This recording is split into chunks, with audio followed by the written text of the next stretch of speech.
queria viajar. Eu não conseguia imaginar o que ia ser da vida dessa menina.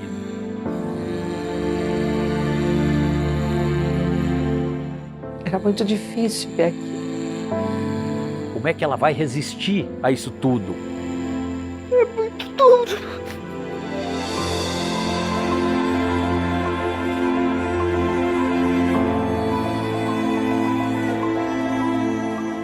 Se eu pudesse, eu apagaria todo o meu passado, porque foi bem difícil. Mas de toda dor vem um aprendizado. E eu aprendi muito com isso. Foi uma mudança drástica ali, que a gente não queria mudar.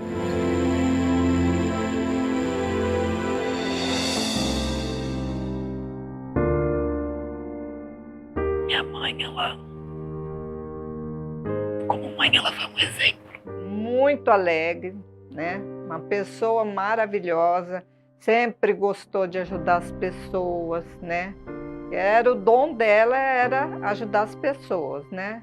Nós éramos melhores amigas confidenciais, era muito querida, a gente era um amor incondicional, realmente, incondicional. A minha mãe era um vulcão. Ela podia explodir de alegria, mas ela podia explodir de estresse também. Mas a minha mãe, ela nunca me deu peixe pronto. Ela sempre me ensinou a pescar. Então, muito da mulher forte que eu sou hoje é graças à minha mãe. Nós éramos em 4. A nossa diferença era 1 ano de idade. Foi 38 anos junto. Lazer junto, jogar bola junto, trabalhar junto. A gente sempre trabalhou junto. Então foi muito difícil para mim. Porque eu perdi praticamente um companheiro desde que eu nasci, né? Meu pai, ele era extremamente carinhoso, amoroso, de sempre abraçar, beijar, pegar no colo, como eu fui amada pelo meu pai. E eu sinto muita falta dele, muito, muito. Aí eu não trocaria os meus pais por ninguém, por ninguém. A minha irmã, ela era a minha melhor amiga. A nossa diferença era menos de 1 ano de idade. Então, a gente cresceu juntas. A Maria Ângela, ela era maravilhosa, assim, sabe? Ela era muito inteligente. Eu lembro da época da escola, loirinha, cabelo curto, magrinha. Ela parecia muito com a mãe dela, com a Graça. A Maria Ângela, ela ficava... A Maria Ângela ficava...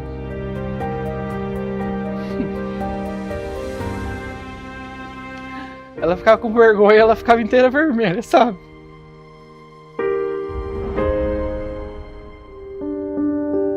Infelizmente, os meus pais, eles tiveram um relacionamento muito conturbado. A minha mãe, ela era um tanto ciumenta, o meu pai também.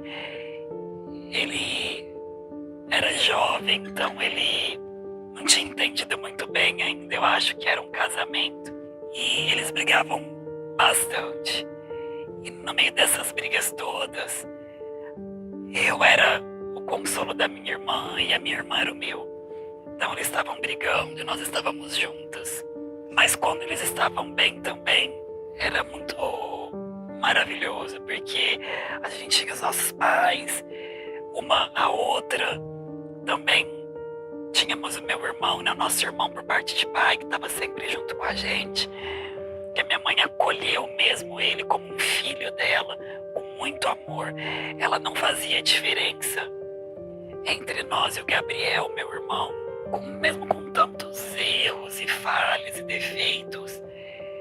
Hoje eu consigo lembrar sempre do melhor. Eles deram o melhor que eles tinham para mim, para minha irmã, para meu irmão.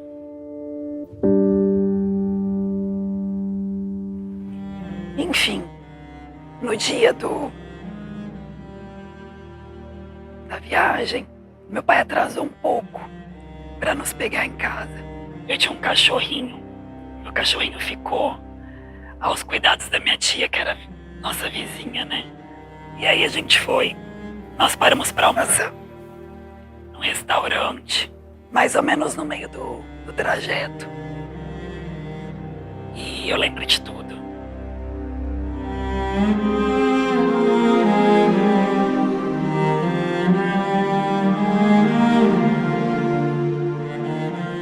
Tinha uma máquina de pegar, se eu não me engano, era relógio.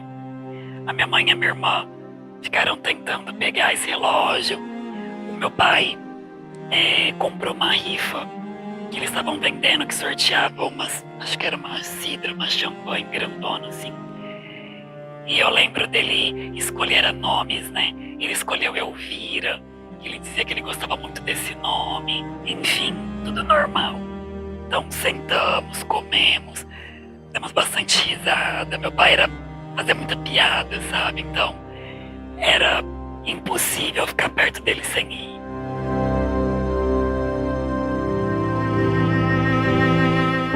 Como ele tinha bebido um pouco, eu e a minha irmã, a gente pediu pra minha mãe continuar dirigindo a caminhonete. E uma coisa que me marcou muito é porque era uma cabine única. A minha irmã tinha ido na porta, do lado da porta, até o restaurante. E aí eu pedi pra ela trocar de lugar comigo no restante da viagem, porque nós tínhamos motivos diferentes pra ir na porta. Ela gostava de com o vidro fechado, pra não desarrumar o cabelo dela, porque ela era muito vaidosa. E eu já gostava de com o vidro aberto, porque eu costumava enjoar quando eu viajava de carro. E aí ela falou assim pra mim: eu vim até aqui, eu vou combinar o seguinte com você.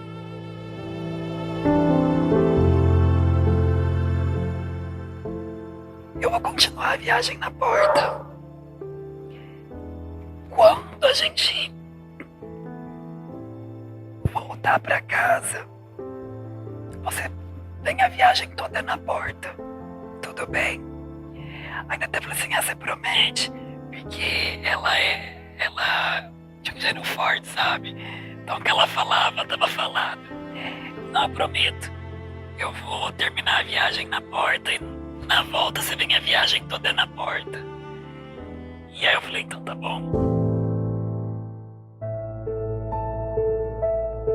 E aí a minha mãe foi dirigindo, meu pai ao lado dela, eu do lado do meu pai e a minha irmã na porta. Eu acabei cochilando no ombro do meu pai, assim. De primeiro momento eu não conseguia acreditar. Eu queria acreditar que era um boato. E meu pai tava com o braço assim, me abraçando. Aí eu acordei com o carro já desgovernado. Todos nós ficamos tristes, foi um choque, né, para todo mundo, né? Foi assim, muito difícil a notícia. Na minha cabeça, não ia ser nada grave. Meu pensamento ali na hora, naquele momento, foi: vai bater, né? Ele vai ficar um pouquinho chateado, mas depois ele manda arrumar e fica tudo bem, né? Porque meu pai já tinha tido muitos acidentes de carro, então ele sempre mandava consertar e ficava tudo bem. Não pensei que seria nada grave. E aí essa foi a minha última memória antes de literalmente apagar. Eu lembro do meu pai colocando a mão num volante e a outra ele me segurando com mais força.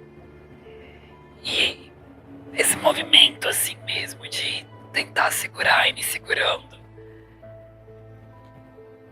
eu não consigo lembrar muito bem da fisionomia da minha mãe, da minha irmã. Eu também nem consegui olhar, só vi o braço do meu pai mesmo no volante e me apertando com mais força. Eu acordei no hospital.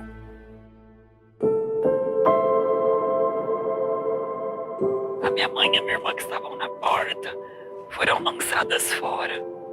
Meu pai, ele me segurou, mas inconscientemente ele me segurou pelo pescoço.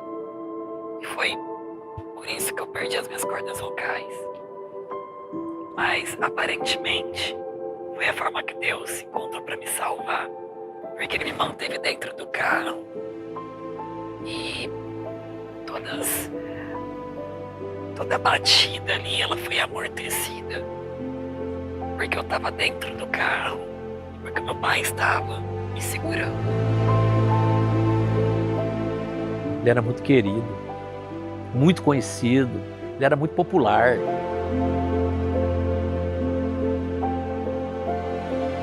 A gente sente muita saudade, né? Porque a gente era muito apegada.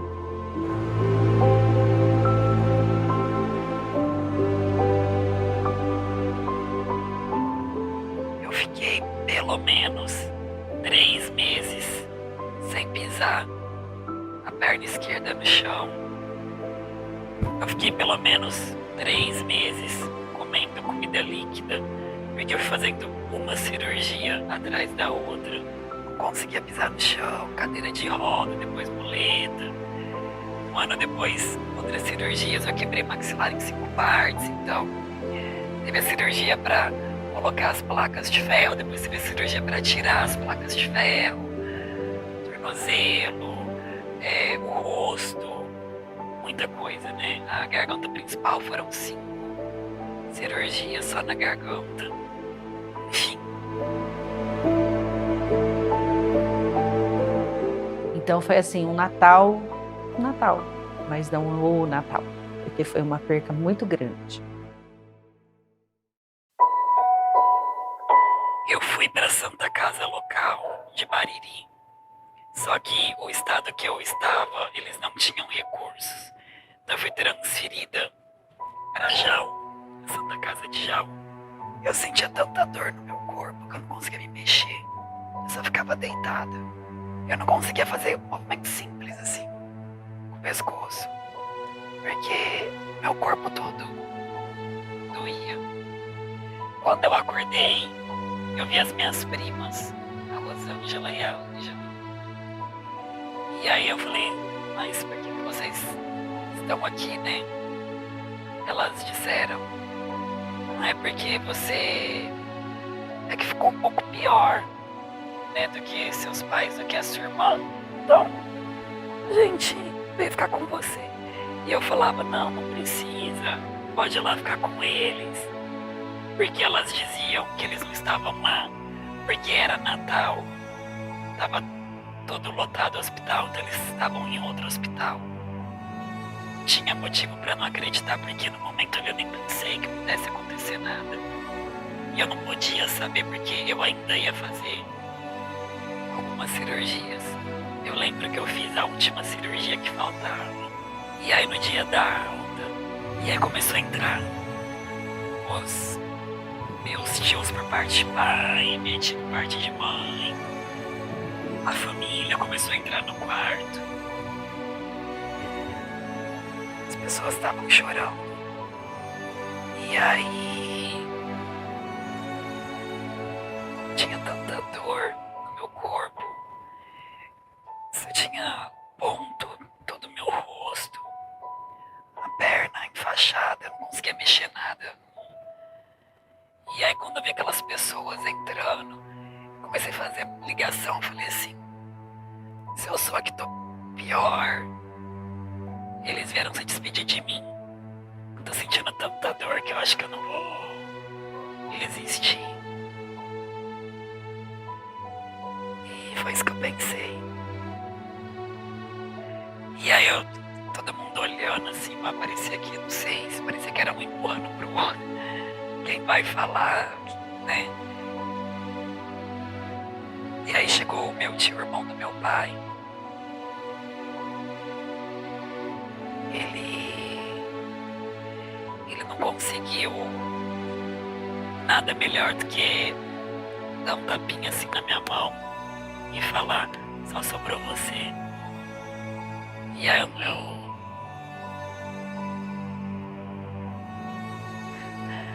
entendi, sabe? Como assim, tio?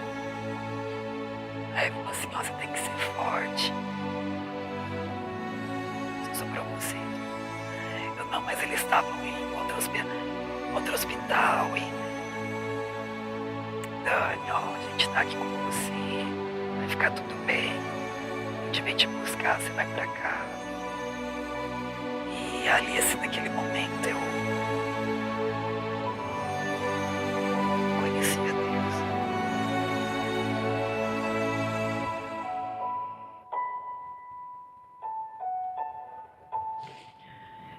Eu perdi toda a minha segurança.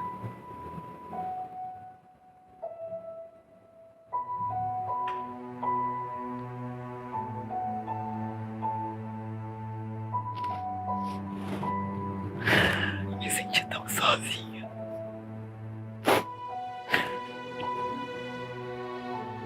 Eu achei que eu não ia dar conta. Parecia que era uma mentira. Eu tocava nas coisas assim, pra ver se eu não tava dormindo. E quando eu percebi que era verdade, eu fiquei tão desesperada. Porque como que ia ser agora? O que ia acontecer comigo? Não tinha mais ninguém.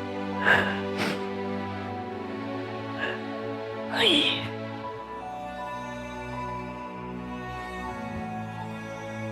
eu fui tomada por uma força assim que foi sobrenatural.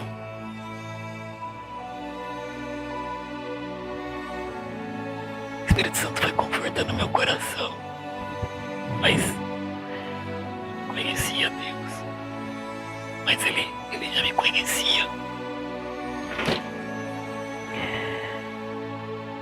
E aí eu comecei a colocar palavras pra fora que nem eram minhas. Eu falei que a partir daquele momento eu viveria para dar um orgulho pra minha família, que não tinha sido em vão tudo que eles tinham feito até ali por mim. Tive alta. Toda minha família foi numa van me buscar. Todo mundo se acomodou pra ir embora, né? E naquele momento eu lembrei de uma coisa, porque eu fui colocada no assento da janela. E a minha irmã, ela prometeu pra mim que eu faria a viagem de volta pra casa na janela.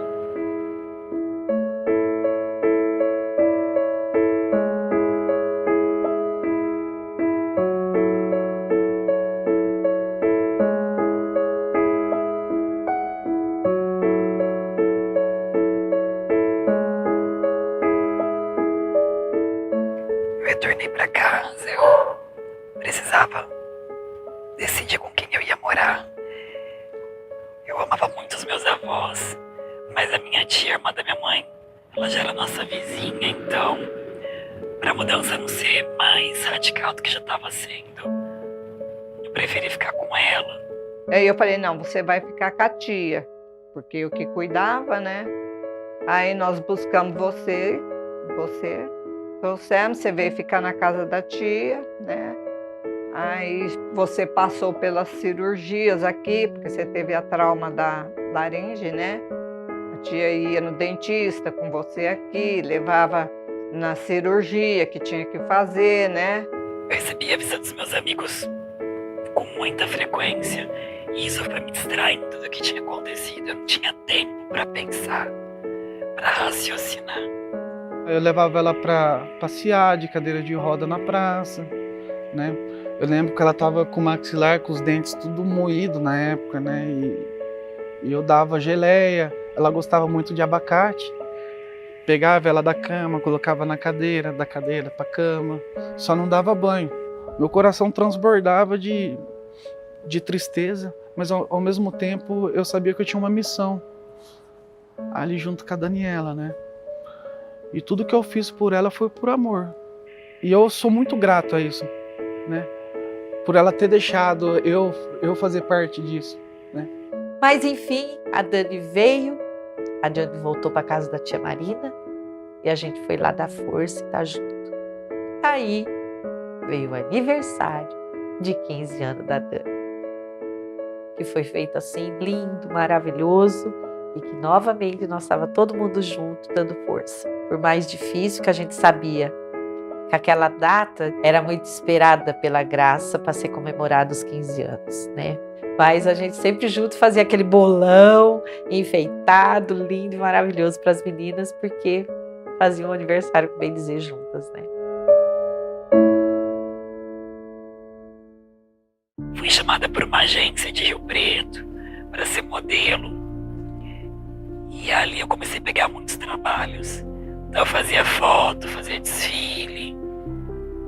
E aí a minha cabeça, ela se perdeu um pouco, porque você começa a ficar um pouco deslumbrado com aquilo. Aí eu já vinha numa sequência de situações difíceis. Então eu já tinha depressão, eu já tinha síndrome do pânico, eu já tomava incontáveis medicamentos. Eu não dormia mais sem Rivotril.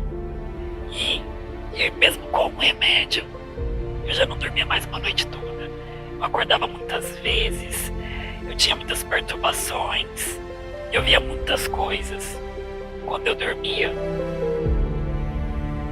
era horrível. Eu até pensei em determinado momento tirar minha vida pra me livrar daquilo, porque era um verdadeiro inferno. Eu não sabia por que comigo era tanta dor. Eu perdi meus pais, depois eu entrei em depressão.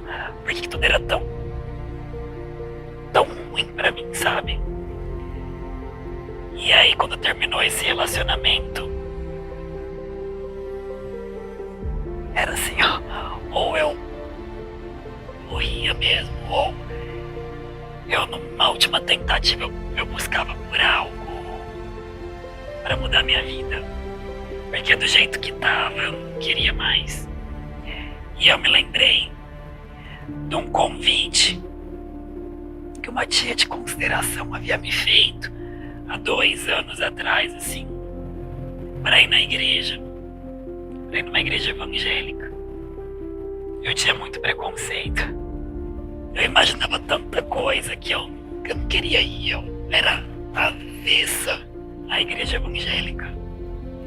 Eu pensava de tudo, menos que eu ia colocar os pés na igreja evangélica um dia na minha vida. Mas era, acho que, minha última tentativa, porque ela falava tão bem, ela tinha tanta paz, ela era tão legal. E aí eu cheguei assim, chorando no trabalho dela, desesperada. Eu falei, pelo amor de Deus, me leva para essa igreja, senão eu vou fazer uma loucura com a minha vida. E foi aí que eu fui para a igreja. No primeiro dia, assim, eu já tive um ato de fé. Eu ouvi aquela palavra no altar e quando terminou eu quis falar com o bispo da igreja. Eu falei assim, mas o senhor pregou aqui que, né, as pessoas podem se livrar e tal. Por que eu tomo tanto remédio assim? Aí ele disse, porque essa é a sua fé. E aí aquilo entrou assim, de uma tal forma, que quando eu cheguei na minha casa, eu morava sozinha. Eu falei, não, se é conforme a minha fé, então a minha fé é a partir de hoje não toma mais nada. Eu joguei tudo fora. E vocês sabem, né? Esse tipo de remédio, tarja preta, você tem que ir gradativamente, você vai tirando. Só que eu nunca conheci alguém que tirou, só aumentava as doses.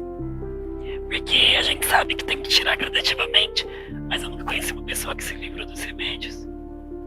No estado que eu estava, eu nunca conheci. Eu cheguei a ter um mal-estar uma hora depois da hora do remédio. Era natural, né, que eu tivesse. Só que aí eu fechei meus olhos e eu deitei na minha cama. E eu falei, meu Deus, foi a minha fé, me livra disso. E eu adormeci. Quando eu acordei, tava super bem.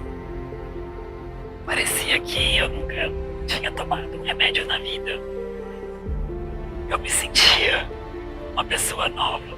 E ainda assim, eu não conhecia Deus, mas eu fui conhecendo o amor dele. Alguns dias antes da viagem, eu não sei de onde eu peguei, porque já faz muito tempo, mas eu encontrei um texto que chamava Pegadas na Areia. E aí, a meu próprio punho eu escrevi esse texto. Eu não sei aonde eu vi, se eu ouvi. E eu registrei. Já faziam 12 anos do acidente. Eu mexendo na agenda antiga, eu encontrei o texto que eu havia escrito a próprio punho. E aí quando eu li aquilo assim, eu entendi tudo. Porque Deus, ele me falou através daquilo ali. Porque dizia, né, que os momentos mais difíceis da vida, quando eu olhei para trás, só tinha um mar de pegadas na areia. E aí eu perguntei, Senhor, onde o Senhor estava nos momentos mais difíceis da minha vida? E ele me respondeu, com você. Porque aqueles passos eram meus. Eu te carreguei no colo. E isso foi muito forte pra mim. Mudou tudo. Nada mais assim me importava. Eu só queria conhecer mais esse amor, conhecer mais a Deus. E eu fui deixando tudo. Deixei os trabalhos de modelo, fui abrindo mão, sabe, de tudo. Já não tinha mais interesse na vida que eu tinha antes. Eu realmente, foi uma mudança total de vida. E aí eu já estava ali há alguns anos na igreja, sempre participando dos trabalhos sociais. E quando eu estava com 28 anos, eu decidi colocar meu sonho no projeto, que era de me casar.